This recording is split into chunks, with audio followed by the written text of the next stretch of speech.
In 1 week, you can change your mind. In 1 week, you can change your habits. In 1 week, you can become a version of yourself that even you don't recognize. Not through luck, not through external validation, but through discipline. The Stoics knew this. Power isn't found in possessions, it's found in control over oneself. Emotions are a part of being human, but they should never be the master of your actions. The person who reacts without thought, who allows anger, fear, or excitement to dictate their decisions, is no different from a leaf tossed around by the wind, directionless, powerless, and at the mercy of external forces. True strength is not found in aggression or in shouting the loudest.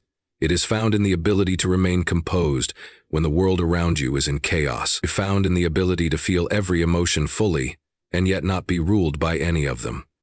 A man who is insulted in public, his natural instinct may be to retaliate, to shout back, to defend his pride. But in that moment, who is truly in control? The man himself or the person who insulted him? If a simple string of words can provoke an outburst, then he is no master of himself. He is a puppet whose strings are pulled by others. The wise man does not grant power over his emotions to anyone. He hears the insult, acknowledges it for what it is, just words, nothing more, and moves forward unaffected. This is not weakness. This is the ultimate display of strength. The same principle applies to fear. Fear is an instinct meant to protect us, but more often, it enslaves us. It keeps us from taking action, from seizing opportunities, from living fully. Most of what we fear never even happens. Yet we waste time worrying, hesitating, doubting. The Stoics understood this well. They practiced premeditatio malorum, imagining the worst that could happen, so that when difficulties arrived, they were already prepared. If you anticipate hardship, it cannot shake you. If you expect adversity, you will not be surprised when it comes. And when you understand that everything in life, including your own survival, is temporary, fear loses its grip. Happiness, too, must be controlled. It is not about suppressing joy, but about understanding that external pleasures are fleeting. A Stoic does not tie his happiness to wealth, fame, or recognition, because these things are never truly his to keep. A man who depends on external things for his happiness will always live in fear of losing them. He will chase endlessly, never satisfied, never free. Instead, find happiness in what cannot be taken from you: your integrity, your discipline, your character. If your joy comes from within, no one can steal it from you. This mastery over emotion does not mean becoming cold or indifferent. It means feeling deeply while choosing your response wisely. It means being angry without being consumed by rage, being sad without falling into despair, being happy without losing sight of what truly matters. It is the ability to experience the full range of human emotion without being controlled by it. This is true power. How do you achieve this? First, pause before you react. When something provokes you, take a breath, step back, and observe the emotion rather than becoming lost in it. Ask yourself, is this worth my energy? Will this matter tomorrow? Am I reacting out of impulse or reason? In most cases, you will find that the immediate reaction is unnecessary and often harmful. Second, remind yourself that you are in control. No one can make you feel anything. You choose how you respond.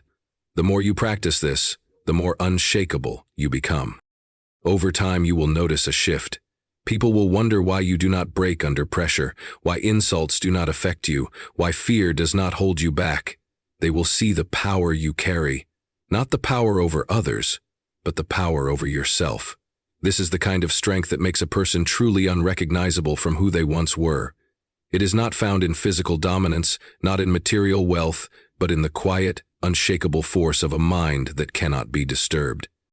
Discomfort is not the enemy. It is the greatest teacher, the most honest mirror, and the only true path to growth. Yet most people spend their lives avoiding it, choosing ease over effort, comfort over challenge. They seek warmth, softness, and security, never realizing that these things make them weaker, not stronger. The more you chase comfort, the more fragile you become. The more you avoid hardship, the less prepared you are when life inevitably throws it at you. Strength is not built in moments of ease. It is forged in struggle. The body grows stronger through resistance. The mind sharpens through challenge, and the spirit becomes unbreakable only when tested. This is why discomfort must not only be endured, but embraced. It must become a chosen path, not something to run from. Cold showers, early mornings, hard training, fasting. These are not just physical trials, they are reminders that you are in control, that your body obeys you, not the other way around. Think of a soldier in training. He does not wait for war to come before preparing. He pushes himself daily, running further than his legs want to carry him, carrying weights that make his muscles burn, enduring hunger, exhaustion, and pain. Why? Because he knows that comfort now will mean weakness later. The same is true for life. If you avoid struggle, if you always choose what is easy, you are leaving yourself defenseless when real hardship comes. The Stoics understood this well. Seneca deliberately slept on the floor, despite his wealth, to remind himself that he could endure hardship if needed. Marcus Aurelius reminded himself daily that discomfort, pain, and struggle were simply parts of life, not things to be feared. They trained themselves to be indifferent to suffering, so that when it arrived, they were already prepared. Start small. Take the harder path in daily life. Walk instead of driving. Wake up earlier than you want. Do something that makes you uncomfortable every day. Over time, discomfort will no longer feel like suffering. It will feel like progress. You will become stronger, tougher, unshakable. And when life tests you, as it always will, you will not break. You will stand firm because you have already embraced discomfort long before it arrived. Words are easy. Promises are cheap. Talking about your plans, your ambitions, and your future achievements may feel satisfying, but it accomplishes nothing. The more you speak about what you are going to do, the less energy you have to actually do it. Action is what separates the weak from the strong, the dreamers from the doers. A man who moves in silence, who builds without seeking validation, who acts without announcing, this is the man who truly holds power. Consider the lion. It does not roar to prove its strength. It does not declare its intentions. It moves with quiet confidence, and when it strikes, the world takes notice. Contrast this with the man who constantly speaks of his ambitions, yet never follows through. He tells everyone about the business he will start, the discipline he will adopt, the skills he will master. But months pass and nothing changes. He mistakes speaking for doing, but the two are not the same. The Stoics understood this deeply. Marcus Aurelius, one of the most powerful men in history, wrote to himself, "Waste no more time arguing what a good man should be. Be one." He did not boast of his virtues, he lived them. Seneca warned against empty words, reminding us that greatness is found in action, not in speech. The wise do not need to tell the world who they are, their actions reveal it. Silence is strength. When you keep your plans to yourself, you protect them from outside influence, from doubt, from distraction. You do not seek validation because you do not need it. You act because it must be done, not because others are watching. The greatest achievements are built in quiet persistence, in long hours of unseen effort, in discipline that does not demand applause. Make this your practice. Stop explaining, stop justifying, stop seeking approval. Instead, act. Wake up early and work while others are still talking. Build your strength, sharpen your mind, and make progress in silence. Let your results speak for you. And when the time comes, when your work is undeniable, the world will notice, not because you told them to, but because they cannot ignore the weight of your actions. Desire is a powerful force, but if left unchecked, it becomes a master that enslaves rather than serves. Most people spend their lives chasing pleasure, wealth, recognition, or comfort, believing that once they obtain enough, they will finally be satisfied. But desire is never satisfied, it only grows. The more you feed it, the hungrier it becomes. A man who cannot control his desires is not free. He is a prisoner to his own cravings, constantly reaching for more but never finding peace. The Stoics understood that true strength comes not from having more, but from needing less. They did not reject pleasure or success, but they refused to be controlled by them. They knew that the man who can say no to himself is the man who cannot be ruled by anything external. If you can resist temptation, delay gratification, and deny yourself unnecessary indulgences, you become untouchable. No loss can shake you, no temptation can break you, and no hardship can weaken you. Look at the world around you, people addicted to their screens, their food, their possessions, their status. They scroll endlessly, consume mindlessly, and chase validation from strangers. They think they are making choices, but in reality, their desires are choosing for them. They are slaves to their impulses, unable to sit in silence, unable to be content without external stimulation. The man who tames his desires, however, is different. He does not need constant entertainment. He does not need approval. He does not need to indulge every craving. Because he is in control, not his impulses, not his cravings, but himself. Train yourself to resist. Skip a meal and feel the hunger without giving in. Wake up early when your body craves more sleep. Work when you want to relax. Say no when temptation calls. The purpose is not to suffer but to strengthen your will. When you no longer depend on external pleasures, you become free. You enjoy things without being attached to them. You have control over your body, your mind, and your choices. This is true power. Not the ability to take more, but the discipline to need less. Not the pursuit of endless pleasure, but the ability to remain unshaken without it. The man who has mastered his desires is the man who cannot be conquered. Death is certain. No matter how much wealth you accumulate, how much power you gain, or how many pleasures you indulge in, the same fate awaits us all. Most people live as if they have endless time, procrastinating on what truly matters, avoiding discomfort, and wasting days on meaningless distractions. They fear death so much that they refuse to acknowledge it, yet in doing so, they fail to truly live. The Stoics, however, embraced this reality.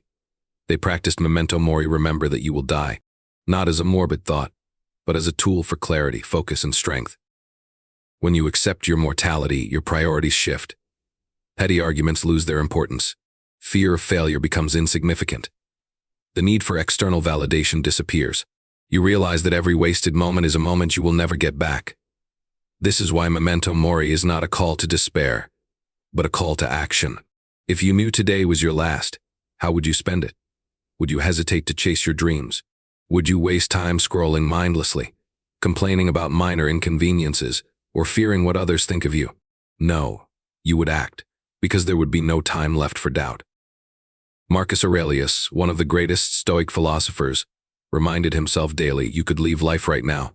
Let that determine what you do, say, and think. He understood that death is not something to fear, but something to guide us. When you keep death in mind, you live with urgency. You speak with honesty. You love without hesitation. You take risks, knowing that regret is far worse than failure. This practice does not mean living recklessly. It means living deliberately. Every choice you make should be weighed against the reality of time slipping away. Will this action bring value? Will this decision bring growth? Will this moment matter in the end? If not, let it go.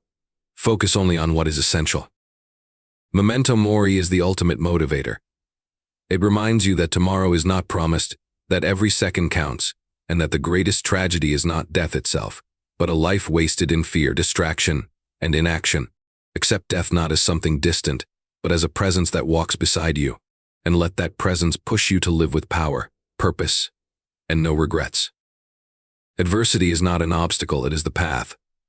Most people see hardship as something to be avoided, as an unfair burden, as a reason to quit. But the truth is, every moment of struggle is an opportunity to grow stronger. The Stoics understood that life is unpredictable, full of suffering, setbacks, and loss. But they also knew that how you respond to these challenges determines who you become. You cannot control the external world, but you can always control your reaction to it. And in that control lies power. When hardship strikes, you have two choices: complain or adapt. The weak complain. They look for someone to blame. They dwell on their misfortune and let it break them. The strong, however, see adversity as a teacher. They ask, what can I learn from this? How can this make me better? They take every difficulty and use it as fuel to sharpen their mind, discipline their emotions, and strengthen their will. Imagine a man who loses everything: his job, his security, his comfort. The average person would panic, fall into despair, and curse their luck. But the Stoic sees this as an opportunity. Perhaps this loss is a lesson in resilience. Perhaps it is a push toward something greater. Perhaps it is a reminder that nothing in life is permanent. And true security comes not from external things, but from the strength within. When you embrace this mindset, no setback can destroy you. You may fall, but you will always rise, stronger than before. Consider the words of Epictetus, a man born into slavery who later became one of the greatest Stoic philosophers. He had every reason to be bitter, every excuse to surrender to despair, but he refused. He taught that hardships do not happen to us, but for us they are opportunities to practice courage, patience, and wisdom. He said, difficulties are things that show what men are. You do not become strong by avoiding struggle. You become strong by facing it, enduring it, and emerging from it better than before. The greatest individuals in history were not those who had easy lives. They were those who suffered, who failed, who were knocked down again and again, yet never gave up. They took their pain and turned it into something meaningful. They used rejection as motivation, failure as education, and suffering as transformation. This is why adversity should not be feared, it should be welcomed. Every hardship you endure is shaping you into something greater, something unbreakable. The next time you face difficulty, do not ask, why me? Instead ask, what is this teaching me? When you shift your mindset in this way, you become unstoppable.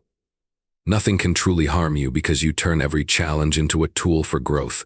You become the person who does not crumble under pressure, who does not complain when things go wrong, who does not surrender to circumstances. You become the person who thrives in adversity, who finds strength where others find excuses.